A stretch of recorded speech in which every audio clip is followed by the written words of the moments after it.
አንድ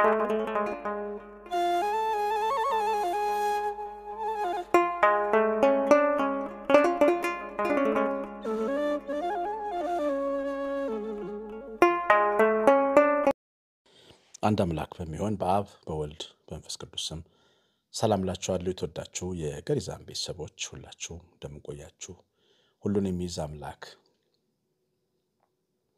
ጌታ ስሙ የተወደደ የተመሰገነ ይሁን። ቤተሰብ ሆናችሁ እየሰማችሁ እንደሆነ ተስፋ አደርጋለሁ። እናንተ ቅኖች ቤተሰብ ካልሆናችሁ ቤተሰብ ሁኑ። እግዚአብሔር ይባርካችሁ። የቅኖች ትውልድ ትባረካለች። እንግዲህ ዛሬ የኛ በሆነ ጉዳይ ላይ የምናረጋጋውን ሌላ ሰው እጅ ላይ ደግሞ የሌላ ሰው የትዳር አጋር የፍቅር ዘመድ ጓደኛ ቤተሰብ ጉዳይ ግን በጣም ትልቅ የምናደርግ ሰዎች አለን። የእግዚአብሔር ቃል ባልንጀራህን እንደራስህ ውደድ ይላል። የሕግ ፍጻሜ ከሆኑ ትእዛዞች አንዱ የቤተሰብ አባል ለምሳሌ የባልሽ ዘመዶች እናት እንዳለችሽ የባል እናት አለች፣ የባል እህቶች አሉ፣ የባል ዘመዶች አሉ። አንዳንዶቹ በጣም አንዳላጆች ሊሆኑ ይችላሉ። በጣም በቃ በብዙ ነገር ህይወትሽን የሚረብሹ ሊሆኑ ይችላሉ። አንዳንድ ቤተሰብ በዘር ይሳደባል። በዘርሽ ይሰድብሻል። በአባትሽ ስራ ይሳደባል።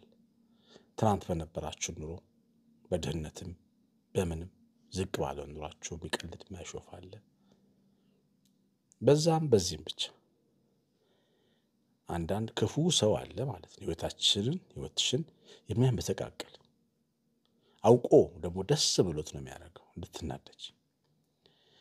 አንዳንዱ በቃ ምንም ያናት ተንኮል ሳያስብ ስሜታዊ ሆኖ ደግሞ የሚያናድድ አለ፣ በተለይ የባል ዘመድ ሲሆን። ግን አንቺ የራስሽን ዘመዶችና ቤተሰቦች የምትታገሽበት መንፈስ እነሱ ጋር አለሽ ወይ ነው ዋናው ነገር። እግዚአብሔር የልብ አምላክ አይደል? እናትሽ ልብሽን የሚያናድድ ነገር ትናገርሻለች፣ ትናደጃለሽ። ወዲያው ግን ነገር አትይዥባትም። በቃ እናትሽ ናቻ ትተይላታለሽ። ተመልሰሽ ደግሞ ማይብሪ ትደውይላታለሽ። የሱ እናት ሲሆኑ ግን በቃ አገር ይያዝልኝ እንዴት ይናገሩኛል ለምን ያለሽ ነው። እናትሽን ታገሰሽ እቺኛዋን እናትሽን ለምንድን ነው የምታገስ የሚያቀትሽ? አየሽ፣ የጋብቻ ሚስጥር ሁለቱም አንድ ስጋ ይሆናሉ ነው። ሁለቱም አንድ ስጋ ይሆናሉ ማለት ይኸውልሽ የስጋ ዘመዶች ናቸው ማለት። የባልሽ እናት ያንቺ እናት ብላ መጣ ያወለደች እናት ናት ብለሽ ከማመን ነው የሚጀምረው ትዳር። ወንዱ ማግባትሽ ብቻ አይደለም የእሱ የሆኑትንም እንደራስ መቀበል ነው ትዳር።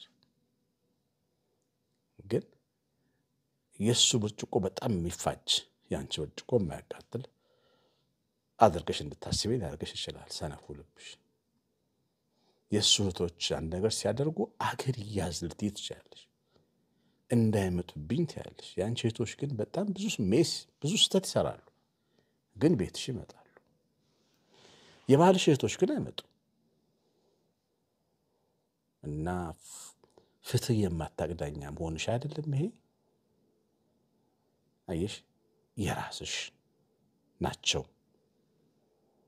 እናት የባልሽ እናት የራንቺ እናትሽ ናት።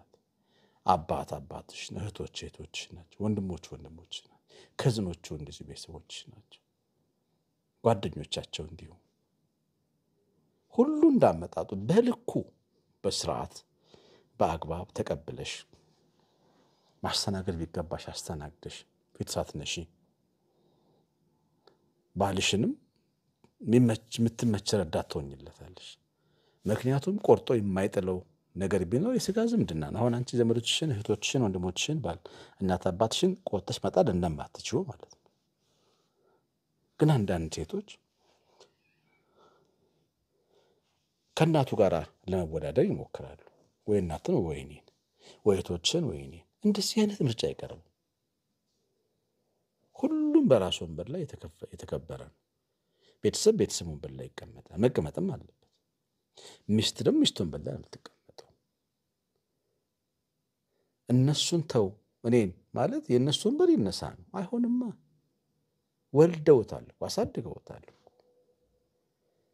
ያንቺ እስኪሆን ድረስ አዝለው አጥበው አጥብተው ያሳደጉ ዘመዶች ናቸው። ቀላል ናቸው፣ በቀላሉ የሚታዩ ናቸው። አንዳንዴ ደግሞ እንዲህ አይነት ኃይለኝነት ድብቅ የሆነ ግንኙነት እንዲኖረው ባልሽ ያደርጋል። በድብቅ እንዲረዳቸው በእልህ ጨምሮ ሊያግዛቸው ይችላል። ለአንቺ ታማኝ መሆን የሚገባው ባል በአንቺ ኃይለኝነት ምክንያት እንደውም ታማኝነቱን ልታጭ ትችያለሽ።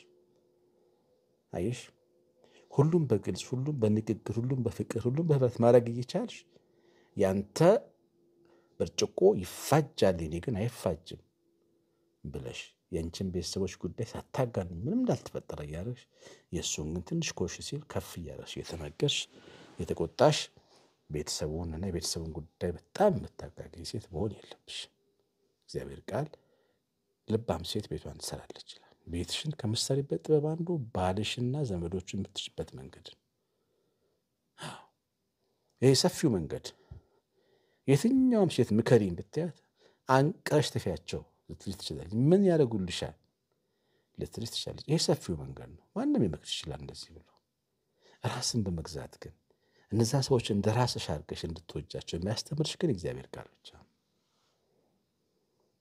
አንዳንድ ጊዜ ወንዶችም ጋር እንደዚህ ለራሳቸው ዘመዶች ሙት ሆነው የሚስታቸው ዘመዶች ሲመጡ ፊታቸውን የሚያጠቁሩ አምሽተው የሚገቡ እንግዳ መጥቶ ቤት ጠጥተው የሚመጡ ለሚስታቸው ቤተሰቦች የሚያሳዩት ንቀት ሚስታቸውን የሚያሳፍር የሆኑ አንዳንድ ደግሞ ያልተማሩ እግዚአብሔር እንዲሰራቸው የሚገቡ ወንዶች አሉ። መጥተው የማያወሩ ፊት የሚነሱ ማለት ነው። ለምን መጣህብኝ የሚሉ አሉ። አንድ ነገር ኮሽ ሲል ነው ይሄን የሚያደርጉት። የሆነ ነገር ሲፈጠር የነሱ ዘመዶች ግን እስከ መኝታ ቤት ድረስ ይገባሉ። የሱ ዘመዶች እንደዚህ አይነት ትዳርን በዚህ መንገድ መምራት በጣም አደገኛ ነው። በተለይ የእርስ በርስ ግንኙነታችሁ እንዲበላሽ ያደርጋል። እናንተ ተፋቅራችሁ ተዋዳችሁ ተሳስፋችሁ መኖር የሚገባችሁ ሰዎች እርስ በርሳችሁ ልትጎዳዱ ትሆናላችሁ። ይህን ማሰብ ያስፈልጋል። የሰማነውን በልባችን ጻፍ። መንፈስ ቅዱስ ይባርከን። ብዙ እንደተማርንበት ተስፋ አለኝ። ጻፉ እስቲ ምን ተማራችሁ? ምን ገጠማችሁ? ጻፉ። ኮሜንት አድርጉ። አሜንም ብትሉ ምንም ብትሉ ብቻ ኮሜንት ስታደርጉ ዩቲዩብ ፊት እንዲቀመጥ ትምህርቱን ያደርገዋል። እግዚአብሔር ይባርካችሁ። ቀሲስ አሸናፊ ገብረማርያም ነኝ። ሰላም